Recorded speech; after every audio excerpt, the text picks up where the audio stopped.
Inside Foos presents FoosTalk Live. Tommy says, let's play. Let's get this second game going, and then you can't hold on to the pass. Interesting, though, getting a ref against your wife. I think that's the play. Yeah? Yeah, you have somebody to blame it on. You know, you don't want to be the one to make that call. It's actually a great point. You know? Yes. Yeah, I think so. Don't make enemies if they know where you live. Especially don't make enemies if they have a key to your house. It's FoosTalk Live. You talking to me? Compelling and lively banter. Are you going to talk to us? Talking foosball. Foosball was how I measured my value as a man. You took that away. Players and fans, promoters and pros. Unedited and raw. Talk.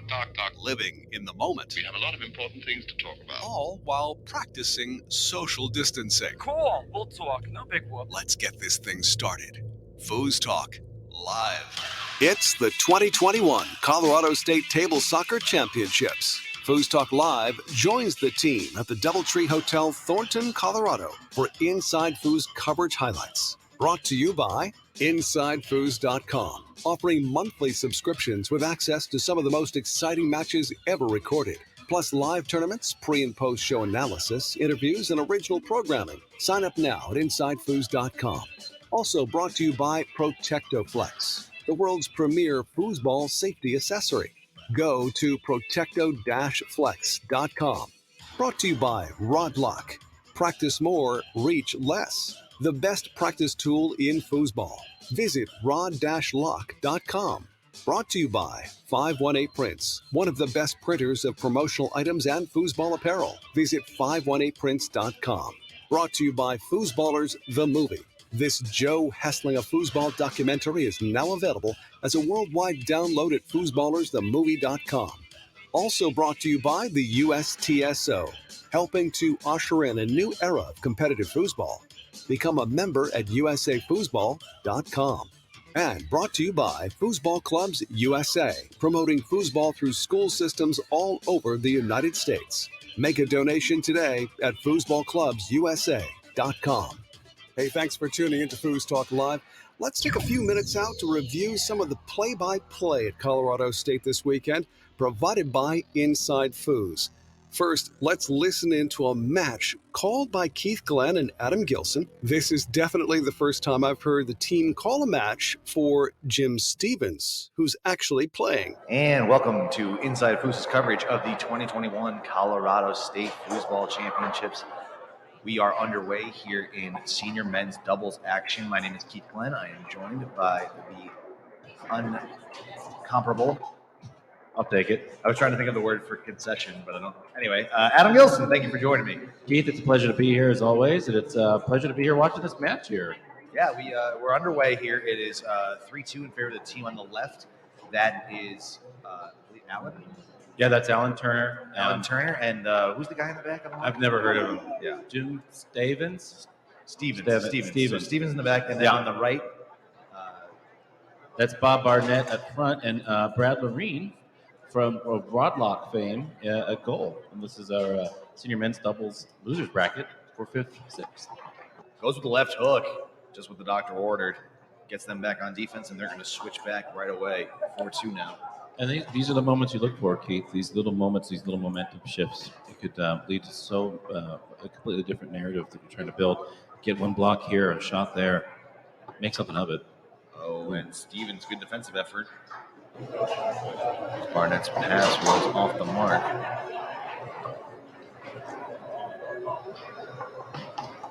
Oh, and that ball kicked up, blocked off the table. Green puts the ball back in play.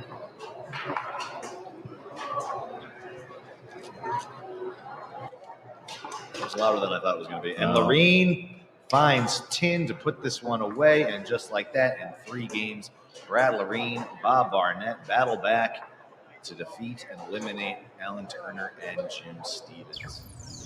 Next, Keith Glenn and Adam Gilson commentate for one of the biggest surprises of the weekend. Terry Rue and Ryan Moore versus Brandon Munoz and Eric Heltner in open doubles.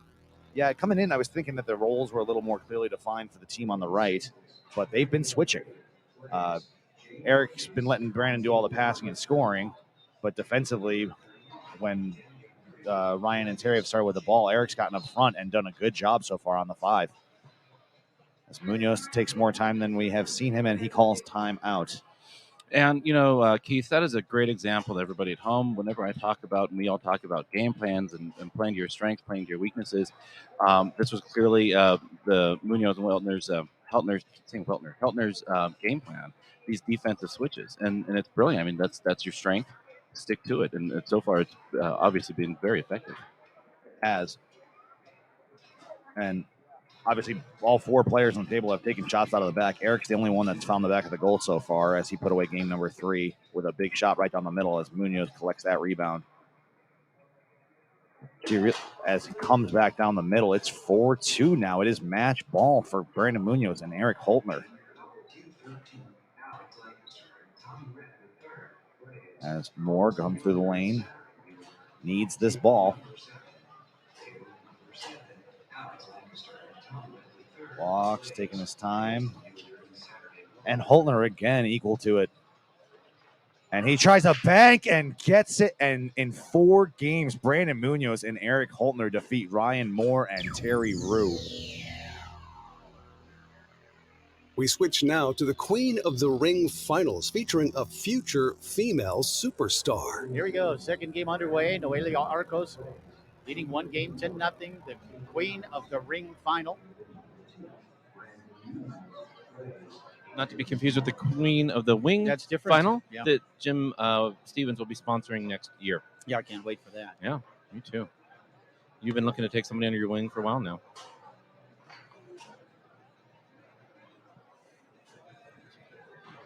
Yeah, nice save there by Vera.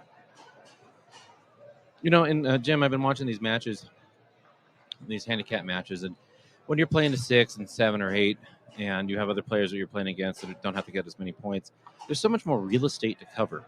And I don't mean just like offensively like that to pick up that she's doing, but there's so much real estate to actually be doing to make sure that everything you do has impact. And the more tools you have in your toolbox to be able to do that is absolutely imperative to winning a match like this, or even an event like this. And Noelia has proven to have all of those tools and more because she has the hand speed and the ability to pick up those loose balls. And that is huge in this kind of event. Speaking of huge, Vera Urbanovic on the scoreboard with that one. First goal of the match for Vera.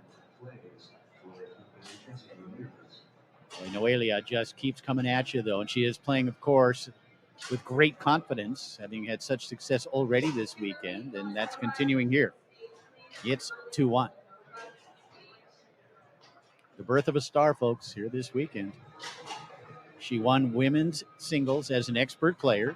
In fact, I believe you said she's even rated amateur in one of the rankings you saw, although I believe she plays this event as an expert playing to 6. And again, the pick up, the pull kick, and it's 3-1. Yeah, I mean, that's reminiscent of Brandon Munoz all day. But she wins women's singles, and there's players here like Liz Hill and Sullivan Rue and Cindy Head, Yvette Moore. And yet she is able to come out on top of that. Tracy Brubaker, the world champion. Stacey Fowler, world champion. But it's Noelia who wins women's singles. Arguably with less experience, right? I mean, yes, much less. Yeah. And she wins the expert mixed title, playing mostly in the forward position in a mixed doubles event. Yes. And that's when it really jumped onto our radar yesterday. We watched this woman winning a mixed doubles title, playing mostly in the forward position. Doesn't happen very often. And yet here she is after winning women's singles, now with a chance to win the Queen of the Ring women's championship as well. Well put. She's up 4-1, already leading 1-0. Noelia. Get used to it, folks. Get used to that name. We don't even need to know her last name. She is simply Noelia. The lightning rod. And doing something that no South American player has ever done before, male or female. Folks, just to let you know, Costa Rica is not in South America. Huh. Every day, learn something new. She's up 5-1. It's been a dominant performance here again from Noelia Arcos.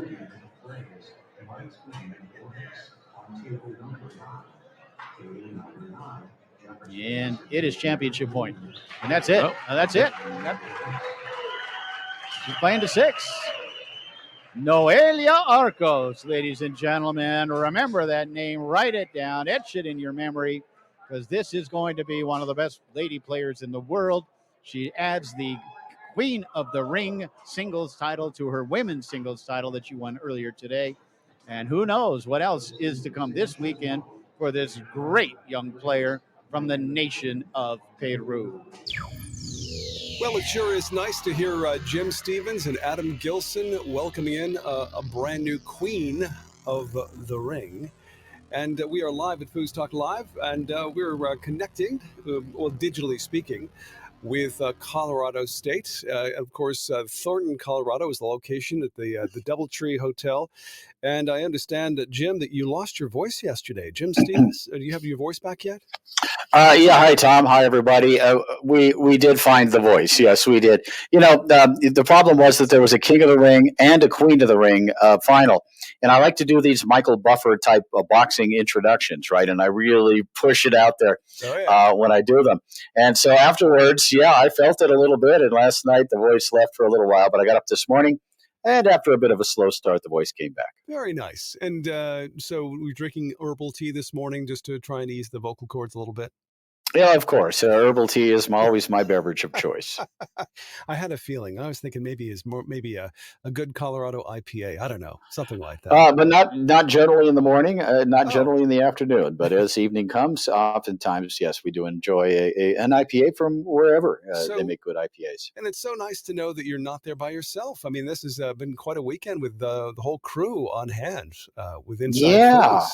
Yeah, we've got a team. Of course, we've got a team of announcers. You heard Keith Glenn, of course, Adam Gilson. Clay Toomey has been a significant contributor this weekend on the microphone, not just stats. In fact, no stats except off the top of his head. But Clay has been there as well, and Mark Torres, of course. Liz Hill and others have pitched in. And, of course, Ashley LaCitra, our engineer, has done such a great job as well. So it's nice to be part of a team, I can tell you that. It looks really good. I was watching a lot yesterday, getting a lot of information now that you've got multiple screens. I love the split screen thing with Inside Foos. I mean, that really classes it up a bit. We can see the reactions of the players as you can see the surface of the table. So things are really looking up. It's a great example of what Inside Foos has been up to. Yeah, thank you, Tom. And if you're not a subscriber, please go subscribe, and you get 3 streams. We're still going to be live here for another 5, 7, 15 more hours here at the Colorado State Championships, which does sometimes tend to go pretty late, or I should say pretty early into the morning on a Monday. But still lots of great stuff. You documented it well in your opening. Been some interesting results so far, interesting upsets as well.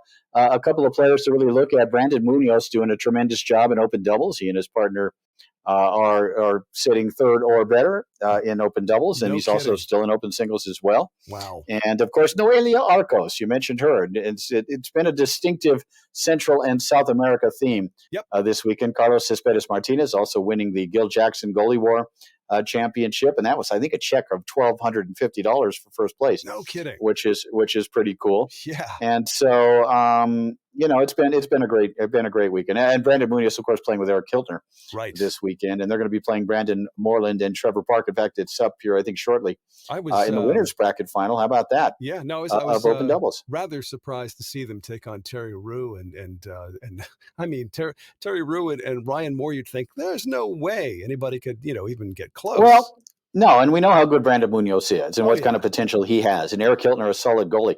In back-to-back matches in the quarterfinals, they beat Blake Robertson and Kane Gabriel. Great team there. Right. And then followed it up with that win over Ryan Moore and Terry Rue to get to the winners bracket final. And of course, Brandon Moreland and Trevor Park in a classic match in the semifinals against Robert Mares and Tony Spredeman, winning 5-4 in the 5th game. And also able to advance to that winners bracket final. So still lots of foosball to be played.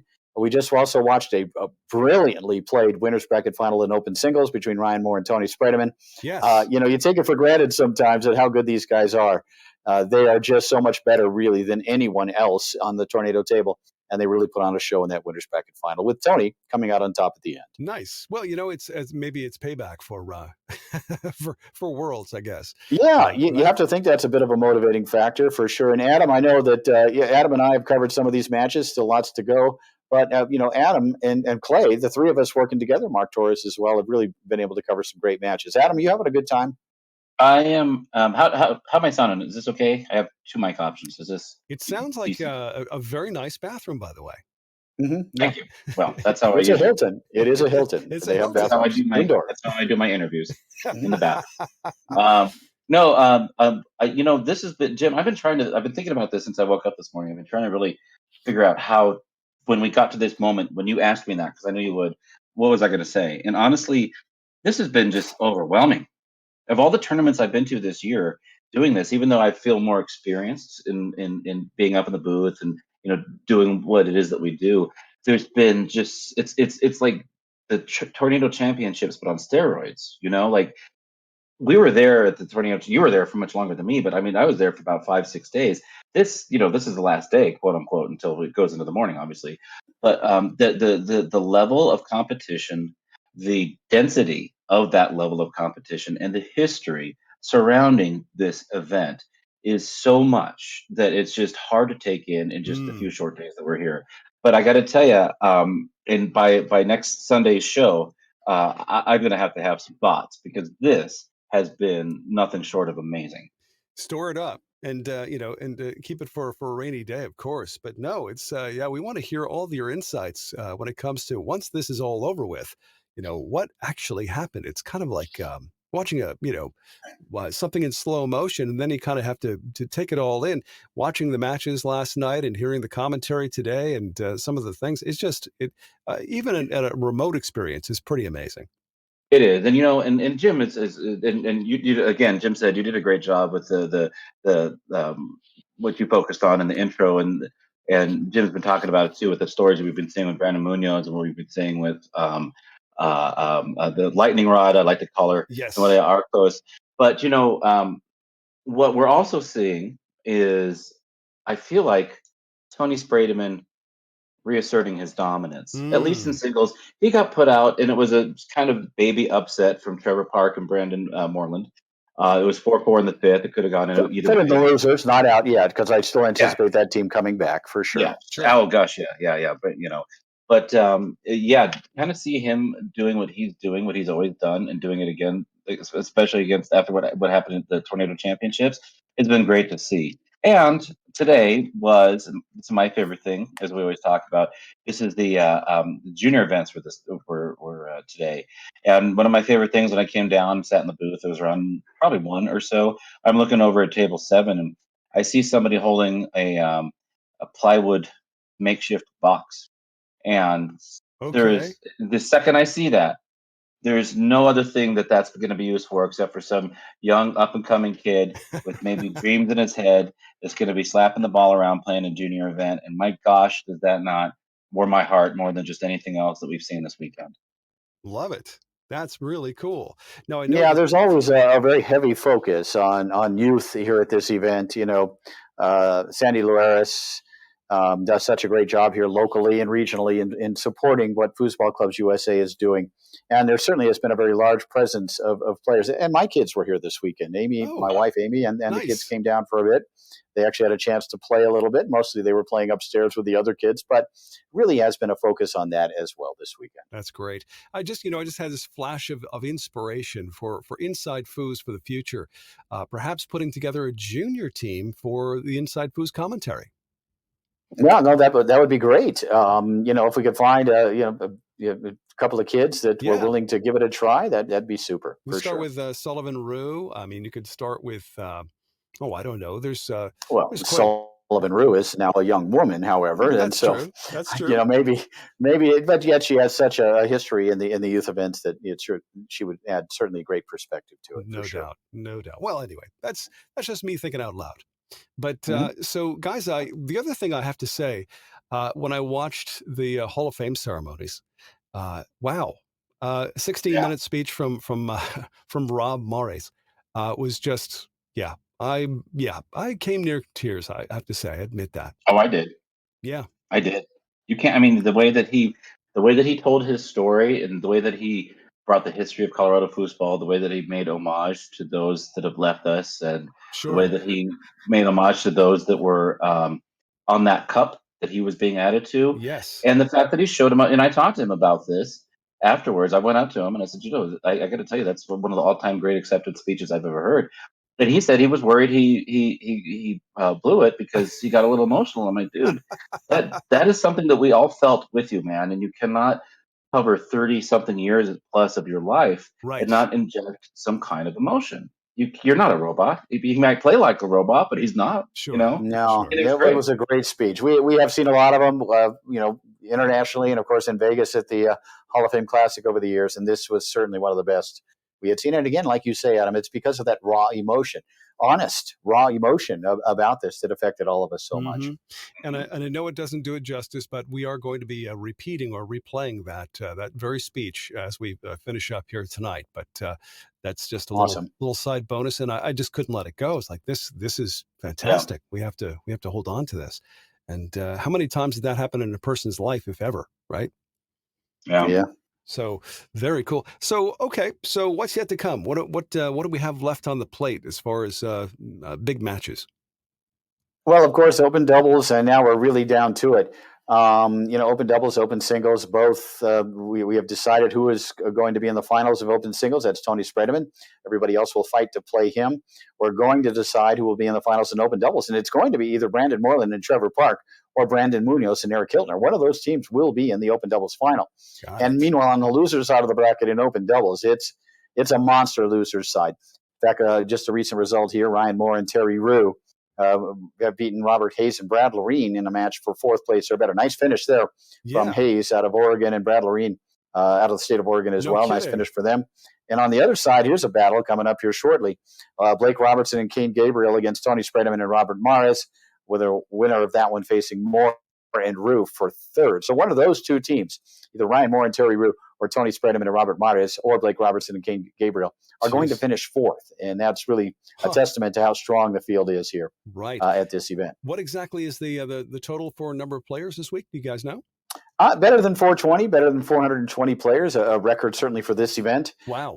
And again, continuing the trend of these monster turnouts, whether it was at Nationals or Texas State or wherever this year where the turnouts have been so large. Again, this weekend, 420 players, I think, beating the record by a good 30, 40 players here in Colorado. That's astounding. Wow, that's fantastic. Really good to hear. Well, people are certainly, as we've mentioned over and over again, pent up desire and demand to get out there and play this game and do it with gusto, the passion. Which, by the way, Jim, I got to say, you put some passion into your game. I watched that match as you played against Brad Loreen and his partner. And I'm sorry, was it Alan Turner you played with? I did. I played with Alan Turner, one of the Foos brothers. If you have ever been to a tournament and you see a couple of guys walking around dressed like the Blues Brothers, Alan Turner is one of them. A retired vice principal from up in the Seattle, Washington area. Great guy, really good player, and we ended up finishing seventh in a very tough field. Yes. And thanks for playing the match that we lost. I appreciate that, Tom. And I had a good time. Had a really good time playing and competing. It's not something I do a lot of, but it's kind of something I've decided this year. It's important to get out there and have some fun. Oh, yeah. And play the game. And so I'm going to try to get out there almost every event now from now on and play at least one competition during the course of the weekend. So has it ever happened before? I mean, has anybody other than you commentated your own match? I mean, this is this might have been the first time. As I reflect back, we haven't always had a team of commentators. Obviously I have commentated my own matches before. Yeah. If you want to go to Inside Foos TV at YouTube, I think one of our Nebraska State championship finals, Joe Hamilton and I, is on there, and it was commentated. And I actually get more feedback on that match than almost any other match I've ever done. People do enjoy it, but in this case, no, it was kind of cool to have the guys up there commentating, and I knew they were up there. I knew I had to impress. I knew I had to be strong. Mm-hmm. I knew I couldn't be the victim of ridicule, as so many players often are, and so I had to perform, and hopefully we lived up to expectations. And of course, those guys do such a great job as well. Oh yeah, no, it was a lot of fun to watch, and it I love the shorts, by the way. Good, great touch. So anyway, it's What's wrong with shorts, Tom? What do you mean? I don't know. Just because I'm in Colorado and it's fall, it's November in Colorado. I'm a Coloradoan. I'm going to wear shorts. Man, it's 40 degrees here and a little icy. So I'm just thinking, wow, that must be nice. I don't switch to long pants till it gets down to about 37. Really? And I'm wearing shorts, but only out of ignorance because I come from Southern California. All I have are shorts and a really thin jacket. You have an excuse. Adam, you have an excuse. Yeah, also that the ballroom in there with that many players can tend to get a little bit warm, and you want to be comfortable when you're playing foosball. Right. No, I get you. No, I'd probably do the same thing, although you wouldn't want to see my bony legs. But anyway, it is what it is. I'm really, I'm very envious. I'm very sad that I can't be there with you guys doing this and just, being part of the crowd there. Just looks fantastic. And what an amazing job the team there at Inside Foos. Also, hats off and kudos to the promoters, the Chapmans and Tim Walters. I mean, they're just killing it this weekend. Yeah, attention to detail is really their strength, and they really are. It's been a great event so far. And I'm sure it'll continue to be a great event for the next 12 or 15 hours that it's going to happen. Right. But one other piece of news, and I know we've got some features, and Adam and I kind of got to get back to it here in a short time. But sure. I did have a conversation last night, and maybe you heard this because I did mention it on the air. I had a conversation last night with Todd Lafredo. And I asked him, I said, Todd, we'd love to have you on FoosTalk Live. We really want you on FoosTalk Live. And he said, sure. Yeah, I'd love to do it. Cool. So we can anticipate here in the next few weeks that maybe the greatest player of all time, certainly one of the top 2 or 3, will join us here at FoosTalk Live for a conversation. That'll be a special night. That's amazing news. That is some of the best news I could have heard. That warms me heart. We get a chance to speak to Toddy Maserati. And I feel like we got a little peek into Jim Stevens' top 50 list that we're going to be delving into in the next month. That's a biggie. Where is Lafredo on that list? That's the question. Right. And it is a question of where he lands on there. Some people might have him at number 1 even. So we'll see where it all goes. And that is something we are putting together. I've almost completed my top 50 list. It's really difficult. The bottom 12 or 15 is really tough. Yeah, Jim, if you could text me your bottom 20, I'd appreciate it. And you're just going to copy and paste? No problem. No problem. 1 or 2 around. And just for the sake of being a little bit different, but no, it's going to be pretty neat, and it's something I think people are going to look forward to. It's something that's going to be kind of etched into history that players can look back on, if foosball fans can look back on in the future and kind of see, what truly quantifying the best players of all time. Right. And I know, Adam, you said the top 20 was easy for you. The top 10 or 20 isn't that tough. Maybe switching a few guys around, a few ladies around, but it's that bottom, that's that 35 through 50 that is the challenge. So, Adam, it's okay. It's fine. We understand if you're suffering from foosball imposter syndrome. It's perfectly fine. This is something that we all go through. It's funny though, because when we talked about that, I was realizing I know so many of these players from that time period, and this is, if we're going to be honest, the bottom half is going to probably be primarily maybe tournament soccer players, right? And I know some of them are going to be up there higher, but there's been so much. The tournament soccer time frame was so short relatively compared to what the Tornado Tour has been doing since the 90s. So it's going to be really interesting to see, because for me, and I think that we need to have a discussion on this, like a pre-show thing to discuss, or we need to let the what's our metric? What are we doing? And for me, impact is going to be huge. Right. Yeah, it has to be. Yeah, longevity certainly can be a factor for so many players. There are certain individuals who are going to make the list because of their longevity, primarily success over a long period of time in varying degrees. But again, yes, it's a concentrated time period that we have to, as you say, Adam, how much did they impact the sport during that 5 to 6 to 7 year period? And that has to be factored in as well. So look for that, folks. I think starting in December, we're going to start to count that top 50 list down. And maybe around New Year's Eve, we could announce the top 10, something like that. Yep, that sounds great. Reserve it just like we would do that in rock radio back in the day. So love that. Well, guys, I certainly hope that the rest of the weekend is as enjoyable as it has been so far. Is there anything else that we should know about as far as what this tournament's been like? What are your overall impressions, Adam? My overall impression so far has been this. when I watched Texas State earlier in the year, Mm-hmm. and I saw, I wasn't there, but I was a fan and I was watching from home, and I saw the electricity, the electric energy that was people were pouring into this post-COVID or pre whatever the heck we were at, and who knows where we're at. Only time will tell. But when I saw the desire to be together again after all that we had lost, Mm-hmm. when I saw us back together again, I was just ecstatic and I was so happy, and I was like, man, how long can we maintain this? How long can we keep doing this? And so far, the answer is at least up until right now, month and month later, and who knows? I think this is going to go on into next year too.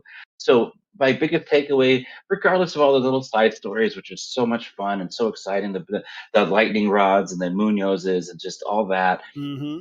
the fact that the energy remains the same and is ready, I think, and primed to just explode into next year, that's my biggest takeaway so far. Very cool. Very cool. Jim? Yeah, and I don't disagree with Adam. I feel it as well, Adam. And it did start at Texas State, really, and it's carried on. It's that sense of community. It's that excitement to be back out among your friends and competing. And it's also just not taking things for granted anymore, right? Not just Mm-hmm. and creating memories. This is special, and everybody seems to realize that and feel that. And that's part of it. And the other part of it is this event. Again, it's not a state championship. It is a major championship. It is a national event Yep. with a very deep field. It seems like, when you look at the brackets and open doubles, open singles, mixed, and women's events as well, how many great players are here this weekend, which really makes for great competition, very high-end foosball here this weekend in Colorado. And, of course, you can watch all of it at InsideFoos.com. 3 tables of coverage, both live, and, of course, it'll all be archived and recorded as well. So And I don't feel we're really all that close to the end of it. Yeah. We're winding things down to some degree on a Sunday evening, but there is still lots of great foosball to be played. And sign in now and check it out. It really is something else. So, guys, I'll let you get back to your job, what you do best, and we'll look forward to getting together and having more insights and more stories about the entire tournament next Sunday night. And also, we want to give a quick shout out to our listener in England, Reese Roberts. He is so far the only person who's listened in live to this this broadcast. So, Reese, thank you so much for being with us, and I hope you got an earful of American foosball, Colorado style. So, but it is we do appreciate. He's a super fan, no doubt about it. Thank you, Reese. He is Yeah, indeed. thank you, buddy. But cheers, as they say. Cheers, absolutely. And we'll be back with, of course, our usual antics next weekend, including the IPA of the week, which I've already stocked up on for next week, by the way. Nice. So, and hopefully you guys will come back with maybe a couple of extra IPA ideas from Colorado. Well, we'll certainly have several to choose from. That's for sure. Okay. Oh, yeah. Very cool. Well, Jim, Adam, thank you so much for taking the time out to chat. Let's get together again real soon next Sunday. And in the meantime, like I say, I promised to do this. We're going to rerun the acceptance speech, the Hall of Fame induction ceremonies that took place last night in Colorado with the amazing now Hall of Famer. It's Robert Morris, and you'll recognize the voice who leads into this. His name is Mike Bowers, but here's that speech in its entirety on FoosTalk. Thank you, Tom. We'll see you. You're welcome. Catch you later, guys. Thanks, buddy. All right. Of course, I had a catbird seat to watch his career. Robert lives a couple miles from me. I take him to the airport all the time when he goes to tournaments. Same with Todd. Todd stays with me. So I get to stay up on what's going on in the foosball world. And Robert, once he got going, some of you have probably seen the video of his basement and the number of trophies that are around that wall. And they're not little ones. They're not little tournaments. They're little trophies. And from time to time, I see the threads on Facebook, and they talk about they'll get on the greatest goalies of all time. And I was a goalie, so I like to be in that conversation. And as of recent, it's been Bobby Diaz is in that conversation, maybe Tracy McMillan. And there's just so few of the goalies that you would consider that are the greatest of all time. But when you look at Robert's resume, that's another one. That's another GOAT. And as one of the GOATs, Purity Chapman is going to give you a foosball, man. So come on up here, Robert.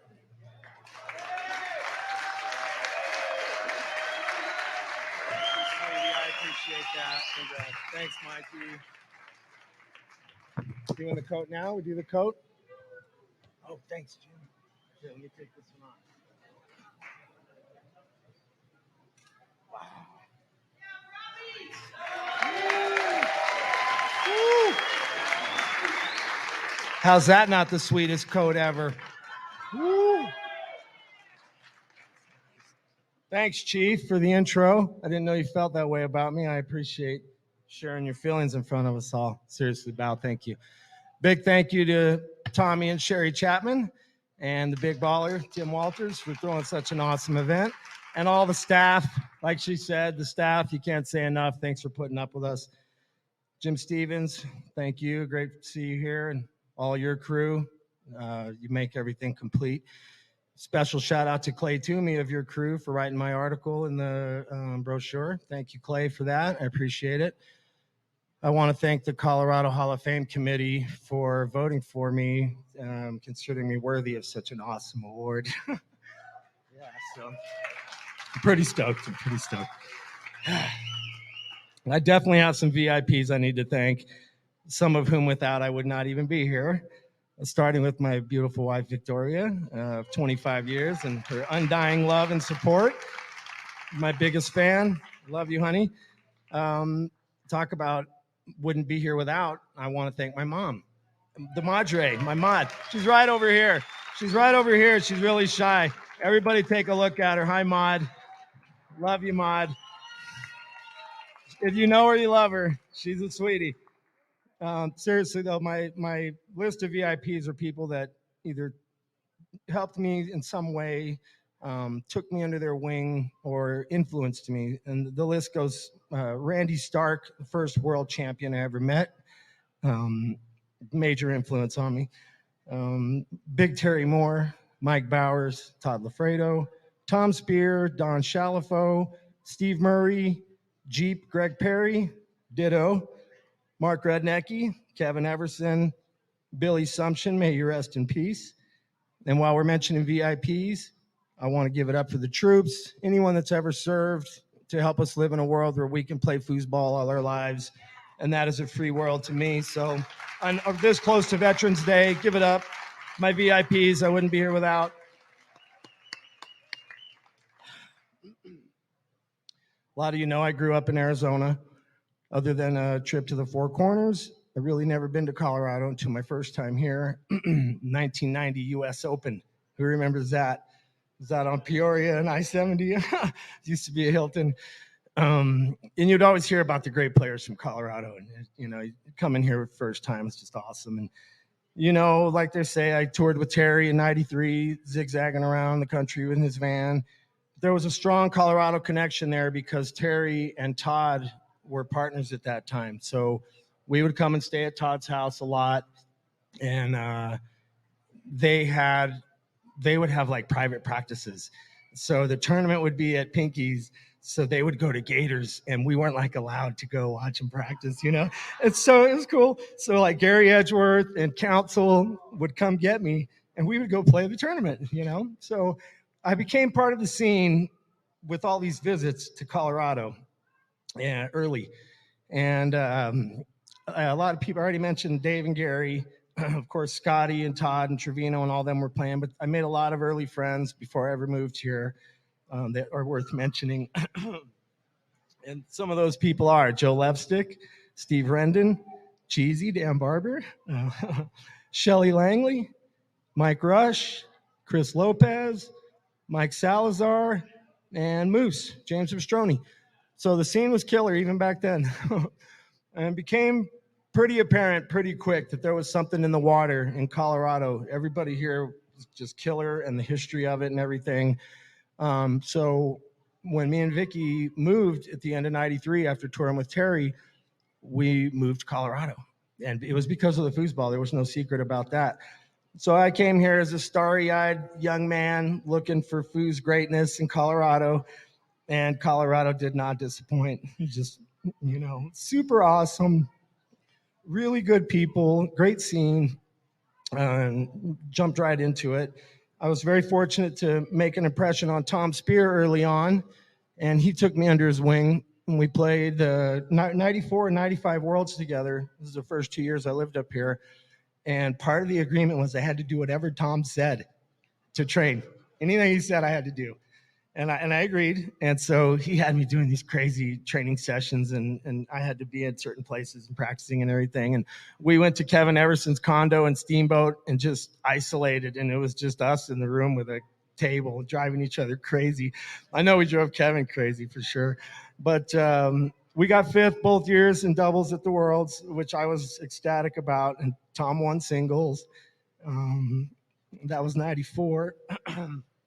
And in 95, I lost in the singles final. So we knew our training was killer because we were getting good results.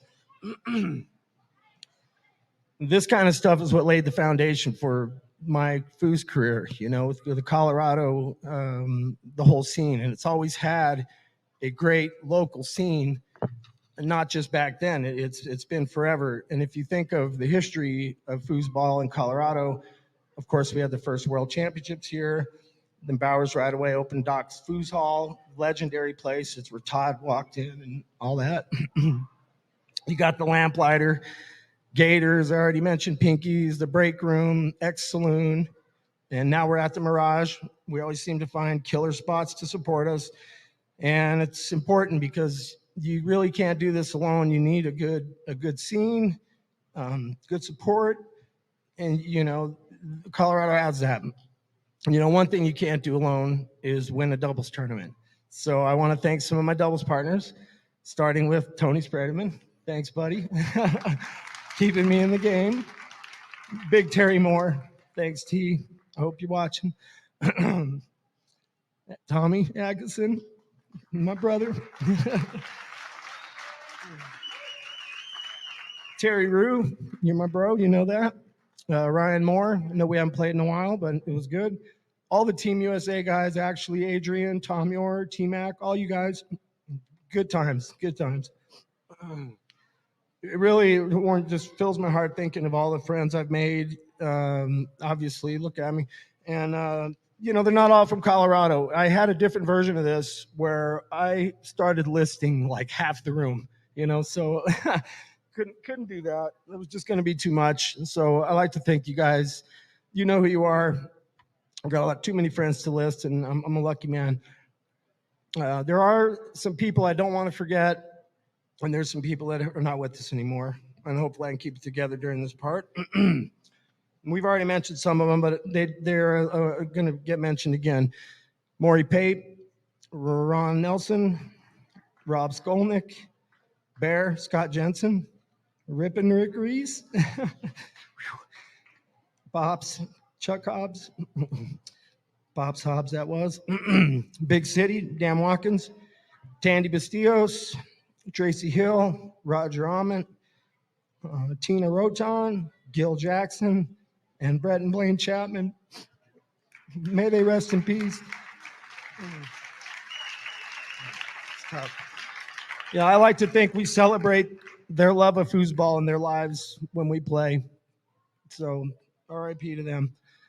So, now after 30 years of being here, I get to join the names on this cup. It's like, whoa, it's really overwhelming. And so, look at the greatness on this cup. You got Bowie. He's like George Washington of foosball. He did it first, and it was important. It was, and he stated that. So, it can't be overstated winning that first Worlds in Colorado, Chief. That was huge. Then you got Lafredo over there. He's like Tom Brady or something. He is, and he gives us all hope that we'll play as long as he does. It's crazy. It's awesome. And then you got Spear. He's like foosball Einstein or something. He's got foos diagrams and things. I still use his practice techniques to this day. We mentioned Gil Jackson. He's like a young James Dean kind of guy. I always hear these stories about him, these fast cars and stuff. And Todd told me they go out to Red Rocks and Gil climbs all the way to the freaking top of that shiprock is crazy. Well, that's what Gil, he was a daredevil, you know? I mean, so anyway, he's like our James Dean. And then you look at the women on the cup. Vicky Chalgren, often overshadowed by the Chief, but she won the first Worlds at Elitch's too, women's doubles. So winning it first, give it up, seriously. You got Tina Roton. Tina Roton comes in. She did it too. She did it more. Singles, doubles, mixed. She's got a resume second round. She's like a female Michael Jordan in foosball. Now Cindy lives here. Our resume is just growing. It's crazy. Going down the list, you got Bob Maloney on there. The most humble world champ you're ever going to meet. Most people don't. He's at a local tournament. These kids don't even know who he is. He doesn't say anything. They don't realize he's freaking world champion standing there. You look up humble, you look up class in the dictionary. There's Bob. You class up our list, sir. Thank you for that.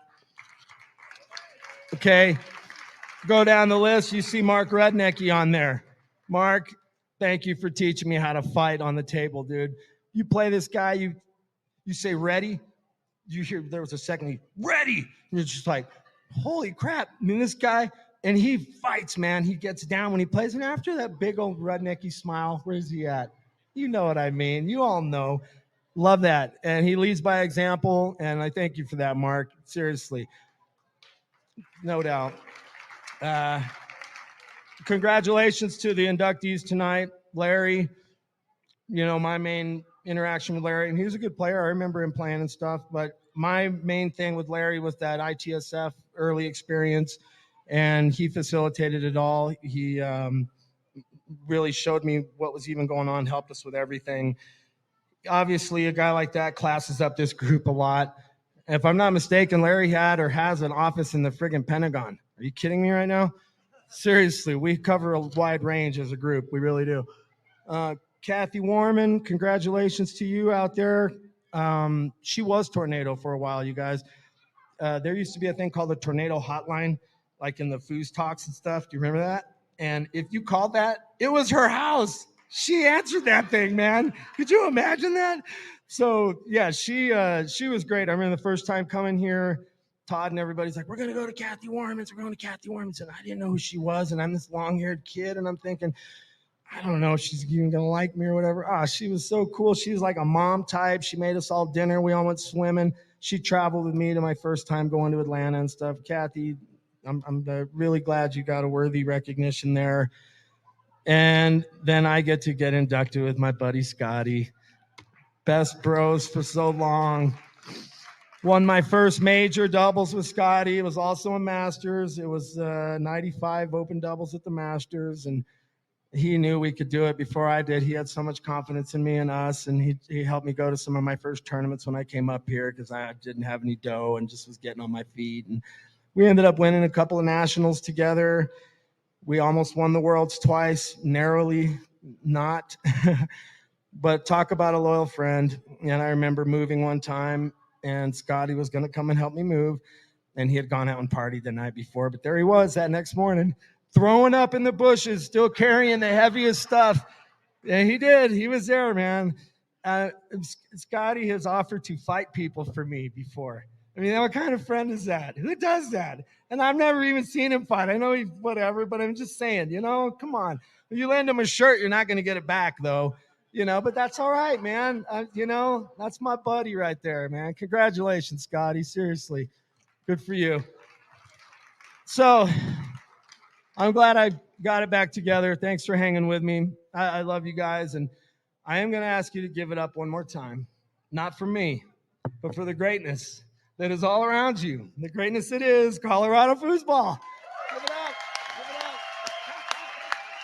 Right on. Right on. Oh, thanks, Chief. Hey, I have to say one more thing before they unplug me. I told you 1974 was the first Worlds in Colorado. It was at Elitch Gardens. In 3 years, it's going to be the 50th anniversary of that tournament. So I have to call out the Chapmans and the Walters and Mary Moore and whoever else. but I think the 50th Worlds needs to be in Denver.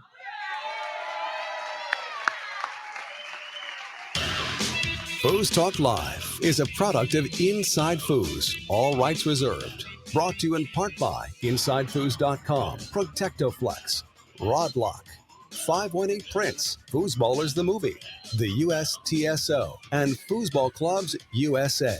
Tune in again next week for another episode of FoosTalk Live. In the meantime, we'll see you foozin'.